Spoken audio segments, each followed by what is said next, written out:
Well, we're back at Professor Oak's lab, and we picked the middle Pokeball this time. Charmander. Charmander is quite possibly the most difficult Pokemon to begin Red and Blue with, since the game begins with a Rock-type gym leader, then Water, then only really gets one easy gym battle, Grass, before moving on to more and more difficult battles. Still, quite a few people enjoy the challenge, as well as the Pokemon family that comes with it. But with such shortcomings in the main storyline, will the Charmander family redeem itself in the competitive arena in a blaze of glory? Or will the pressure of battle drench its spirits? Let's better know the Charmander family.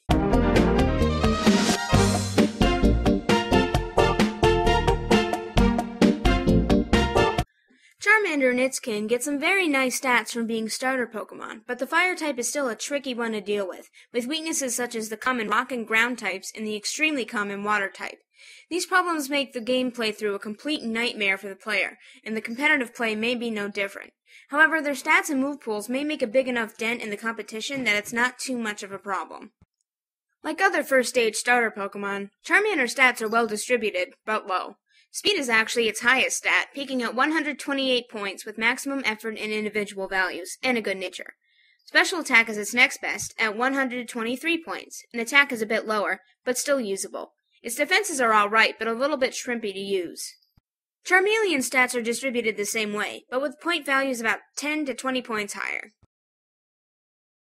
So far, Charmander and Charmeleon's stats look pretty good offensively, and subpar defensively. If you're considering a defensive Pokemon, however, keep in mind how incredibly common Rock, Ground, and Water Pokemon are, and how much more common moves of that type are. Would you really pour your effort values into chances like that? It's all up to you. Since Special Attack is Charmander's best offensive stat, let's look at special moves first. With Charmander's Special Attack, you'd think it gets a wide array of special moves, right? Well, not really. It does get some heavy-hitting moves, like Flamethrower, Overheat, Heat Wave. Well, you're seeing the trend here, right? They're all fire moves. It does get Fire Blast, but its accuracy is a little unreliable. If you're willing to forgo that for power, then feel free, but I prefer Flamethrower, which still does a good amount of damage and doesn't miss without outside interference.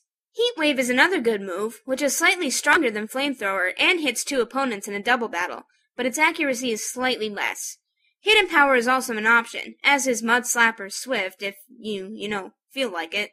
The family also gets Overheat, which is the Fire-type version of Leaf Storm. It hits super hard, but decreases the user's special attack by 2 stages when it connects. You can fix this with items, or just have Overheat handy when you need a strong fire move, and then switch to physical moves after your stats drop. Speaking of physical moves, let's see what Charmander can do physically. Charmander's physical move pool is widely varied and has great coverage. Personally, I'd wait until Charmander evolves into Charmeleon though, so those moves can do a little bit more damage. For Fire Stab, they get Fire Fang and Fire Punch, which does more, but won't flinch like Fire Fang might. They also get Flare Blitz from a parent Charizard, which is a great move that does a lot of damage, but also inflicts recoil damage on the user.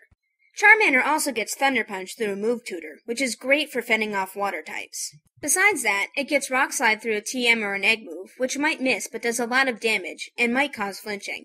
They can also get Iron Tail, Shadow Claw, Aerial Ace, and Brick Break, which all provide good coverage.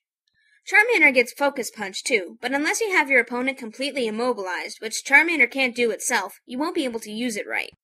The family also gets Dig, but it's a little too likely that someone will be packing Earthquake in order to counter it. Charmander can also get a variety of Dragon moves, which is pretty nifty. It gets Dragon Claw, Outrage through breeding with Dratini's family, and Dragon Rush through breeding with Dratini or Gibble's family.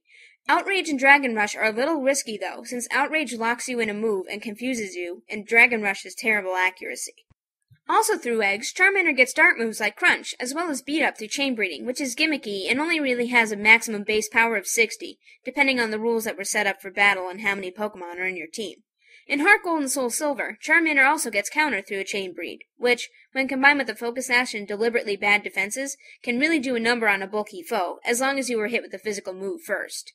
As far as support goes, Charmander gets a few interesting moves. It gets Scary Face, which is good if you want to move first or possibly force a switch. Rest if you think you can handle 2 turns of not being able to do anything. Attract if you like your odds. And Toxic, which is a bit unusual of Charmander, but not many people would see it coming. As well as those, it gets Swords Dance, which I highly recommend if you're going physical with Charmander or Charmeleon. The boost will be much appreciated. If you don't think doubling your power is enough, why not max it? Charmander gets Belly Drum as an egg move from Snorlax, which does just that, in exchange for half of your HP anyway. I suggest you try this on Charizard, but there's still a chance someone will hit you straight after you use it and take you out. Or, you can increase your attack and your speed at the same time with Dragon Dance, obtained through an egg move. There's also a Japanese Charmander floating around that knows Howl as well as Quick Attack. While Quick Attack may come in handy, Howl isn't really worth it with other options like these. It gets Sunny Day, which they can actually use since a Fire-type strike from the opponent shouldn't do much, and a Solar Beam most definitely won't. They also get Will-O-Wisp, which is a great, if not inaccurate, move that burns the opponent and cuts its attack. But watch out for Pokemon with the Guts ability, though. They get an attack boost from a burn, not a drop, and then they'll take you out for sure. When your Charmeleon evolves into Charizard, it not only gains a set of wings in the Flying type, it also gains better stats and new moves. Firstly, Charizard's stat distribution is a little different. Special attack is now its highest stat, peaking at 177 points. Speed is still high, peaking at 167. Charizard's new typing gets rid of one of its weaknesses, Ground. Unfortunately, it doubles its Rock weakness, and gives it a new weakness to Electric-type moves. It also now takes Ice moves neutrally instead of resisting them. Moves-wise, Charizard gains Wing Attack, but Aerial Ace does the same job, and without missing. The only other new physical option Charizard gets is Earthquake, which is a great accurate move and hits those Rock and Electric types hard. In the special group, Charizard gets Air Slash, Focus Blast, Solar Beam, Dragon Pulse, and Ominous Wind, which doesn't hit very hard, but provides some ghost coverage if you decided not to use Shadow Claw, and might also raise your stats. Charizard also gets the usual last stage Pokemon moves, Giga Impact, Hyper Beam, and Blast Burn, but I don't recommend them because of the recharge turn. I'll also ask you to consider Focus Blast accuracy before you try to use it. It's terrible, but it's a good move. Whether or not you use it is up to you. Also, I only recommend using Solar Beam under sunny day conditions, which Charizard can set up for itself. For support, Charizard gets Roar, to switch out the foe and therefore remove its stat changes, or hit it with the Stealth Rock or spikes that were set up beforehand. It also gets Tailwind, which provides a speed boost for your entire team. Charizard also gets Roost, which restores half of its HP, as well as removing its flying typing for one turn.